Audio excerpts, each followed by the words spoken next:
서양 봉건제와 주나라 봉건제의 가장 큰 차이점은 서양 봉건제의 기반은 계약인데 반해 주나라 봉건제의 기반은 혈연이라는 것입니다. 어떤 봉건제가 장기적으로 봤을 때 더 오래 지속될 수 있었을까요? 당연히 계약입니다. 그 이유는 시간이 지날수록 혈연 관계는 약해질 수밖에 없기 때문이죠. 그런 이유로 주나라의 봉건제도는 시간이 가면서 자연스럽게 연대감이 약해지게 되고 그 결과 이민족이 쳐들어왔을 때 제후가 왕에게 군사를 보내지도 않으면서 문제점이 드러나기 시작했습니다. 왕이시여, 견융족이 쳐들어왔습니다.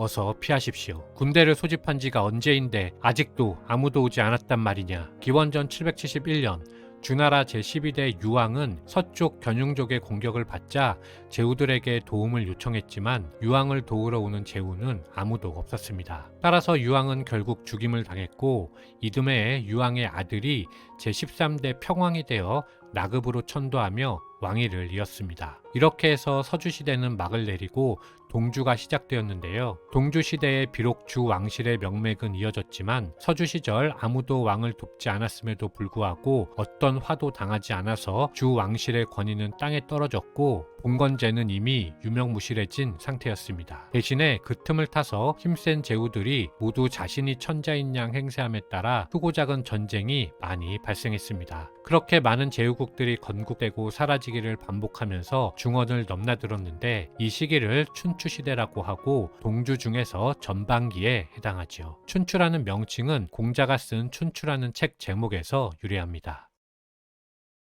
위키백과는 보시는 것처럼 한자로 춘추전국 시대를 설명하고 있습니다. 보시는 것처럼 춘추 제후국 분포도라고 해서요. 회맹지라든지 그 주요 전장이라든지 그 제일 세세하게 나와 있기는 한데 그 국가들의 위치나 그 회맹이 있었던 곳 그리고 전투가 일어난 곳 등이 제가 읽은 그 다른 책들과 비교해 봤을 때 조금 부정확하다는 느낌을 받았습니다. 그래서 위키백과로 설명하지 않고 그 두피디아의 지도가 한글로 작성된 지도 중에서는 그나마 제일 복잡하지 않고 보기에도 괜찮은 것 같아서 가져왔습니다. 물론 그 두피디아도 회맹지나 전장이 안 나와 있어서 조금 아쉽긴 한데요. 그게 표현된 지도는 출처가 불분명했기 때문에 퍼올 수가 없었습니다. 그래서 지도를 보시면 황하가 먼저 이렇게 흘러갑니다. 그리고 밑에 그 회수가 있고요. 장강이 이렇게 흘러가고 있습니다. 이 나급에 있는 주나라를 비롯해서 기타 그 주왕실의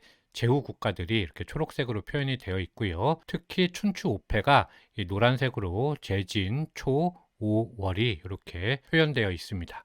전체적으로 보면 춘추 시대의 영역은 이렇게 되고요. 이 밖에는 그 수많은 이민족 세력들이 이렇게 분포하고 있었습니다. 수많은 세력 중에서 가장 위협적인 세력은 오랑캐라고 생각했었던 서쪽의 견융족과 남쪽 양자강 유역에 있었던 초나라였는데요. 기원전 658년에 드디어 초나라가 대군을 이끌고 주나라의 중원으로 쳐들어왔습니다. 이때 이 제나라의 환공이 조낭양이 즉 주왕실의 권위를 높이고 이민족의 침입을 몰아내자고 주장하면서 초나라를 토벌하는데 성공했습니다. 이후에 651년에 중원의 제후들이 모였고 이 회맹이 개최되면서 제나라의 환공이 제후들 중에서 으뜸이라는 의미로 패자의 지위를 부여받은 것이죠. 이때 환공을 패자로 만들어준 인물이 바로 재상 관중입니다. 그 제갈공명이 자기 스스로를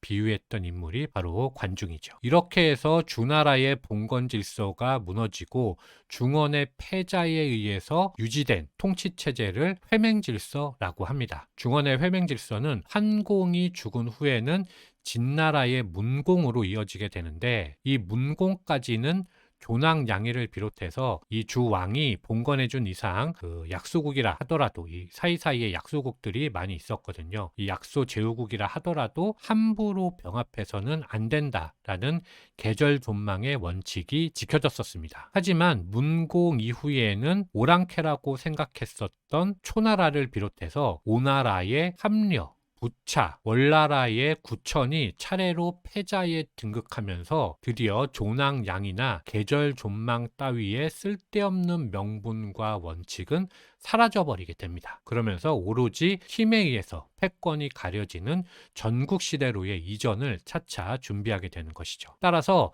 이 힘있는 제후국들이 곳곳에 숨어 있었던 작은 약소국들을 정복하면서 그곳에 현을 설치해서 직접 지배하기 시작했습니다. 현이 설치되었다라는 것은 어디서 많이 들어본 용어인데요. 춘추 전국 시대를 통일한 진시황이 지방을 주나라식으로 제후에게 분봉한 것이 아니라 군과 현이라는 직할기구를 두어서 자신이 임명한 관리를 직접 파견해서 통치한 제도를 군현제라고 합니다. 물론 이 군현제의 시작이 진시황은 아니고요. 그 진나라 효공 때 상항 변법이긴 한데 이의 편의를 위해서 여기서는 진시황의 군현제를 예를 들어서 설명해 보도록 하겠습니다. 진시황으로서는 주나라의 봉건적 질서를 그대로 두어서는 자신의 권력을 유지할 수 없을 것이 뻔했기 때문에, 그리고 본인이 모든 권력을 독차지하기 위해서 전국을 통일한 마당에 또다시 주나라처럼 분봉을 해서 권력을 나눌 것 같았으면 애초에 통일을 할 필요도 없었던 것입니다. 따라서 직접 지배, 즉 중앙 집권을 위해서 군과 현을 지방에 설치했던 것이죠. 그런 의미에서 춘추 시대는 주나라의 봉건제가 진나라의 군현제로 이동하게 하는 과도기였다라고 말씀드릴 수 있겠습니다. 마지막으로 이 제, 진, 초, 오, 월까지를 우리가 춘추 오패라고 하는데, 그들이 패자에 즉위한 순서는 먼저 기원전 656년에 위에서 말씀드린 제나라 환공이 초나라를 토벌하고 651년에 회맹을 주도해서 패자에 먼저 등극합니다. 두 번째로는 632년에 진나라의 문공이 역시 초나라를 토벌하고 패자가 되죠. 그리고 세 번째는 기원전 597년에 드디어 초나라의 장왕이 진나라를 토벌하면서 패자가 되었습니다. 그리고 네 번째로는 506년에 오나라의 함녀가 초나라를 공격해서 패자가 됩니다. 그리고 마지막으로 기원전 473년에 월의 구천이 오나라를 멸망시키면서 패자가 되는 것이죠. 그런데 기록에 따라서는 이 춘추 오패를 그 위에서 말씀드린 인물들과 다른 인물들을 꼽기도 합니다. 하지만 또 너무 깊게 들어가면 헷갈리기 때문에 그냥 이 정도로 춘추 오패는 마무리하도록 하겠습니다. 그리고 기원전 453년에 이 진나라가 한, 위, 조의 세 개 국가로 나뉘게 되면서 춘추 시대는 끝나고 오로지 약육강식, 적자생존의 세상인 전국시대로 넘어가게 되는 것입니다. 동주의 전반기에 해당하는 춘추 시대는 이미 언급한 것처럼 회맹 질서가 주나라의 봉건 질서를 대신했습니다. 그 말은 주나라식 혈연 공동체는 점점 느슨해지고 대신에 능력이 그 사람의 사회적 지위를 결정하는 시기로 넘어가고 있다는 의미이기도 했습니다. 따라서 사람들은 각자의 능력을 배양하기 위해서 민간 교육기관을 만들었는데 그 대표적인 예가 바로 공자와 묵자의 학단입니다.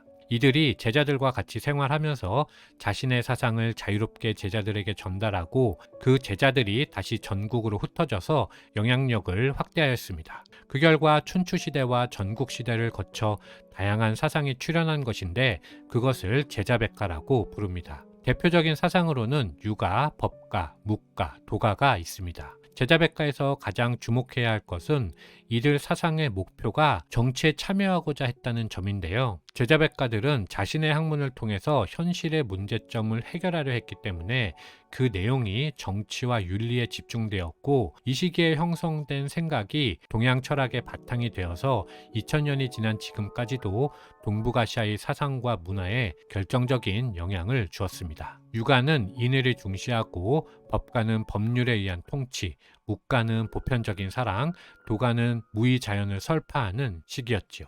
재미있는 것은 서양에서도 이와 비슷한 시기인 기원전 5세기부터 소크라테스를 비롯해서 플라톤과 아리스토텔레스가 등장하면서 서양 철학을 정립하게 된다는 점입니다. 춘추시대를 종합해보면 주나라 혈연 중심의 봉건제가 시간이 지나면서 그 결속력이 약해졌고 그 틈을 타서 기원전 771년 견융족이 쳐들어와서 서주는 수도인 호경을 버리고 동쪽 나급으로 천도해서 동주가 시작되었다. 이 동주시대를 춘추전국시대라고 하고 그 전반기가 춘추시대에 해당한다. 동주시대에는 이미 혈연 중심의 봉건질서가 무너졌기 때문에 동주를 대신한 패자가 중원을 다스리는 회맹 질서가 새롭게 형성되었다. 그중 5패자를 춘추5패라고 한다. 춘추5패는 시간순으로 제진초 5월이다. 아울러 혈연 사회가 깨지면서 개인의 능력을 중요시하는 사회 풍조가 생겼고 그 결과 수많은 사상가들, 일명 제자백가들이 생겨서 그들이 현실 정치에 참여하며 이후 중국 왕조에 많은 영향을 주었을 뿐만 아니라 이후 2000년 동북아 역사에도 많은 영향을 주었다 라고 정리하도록 하겠습니다. 이상 마치고 다음 시간에는 가장 재미있는 전국시대를 살펴보도록 하겠습니다. 감사합니다.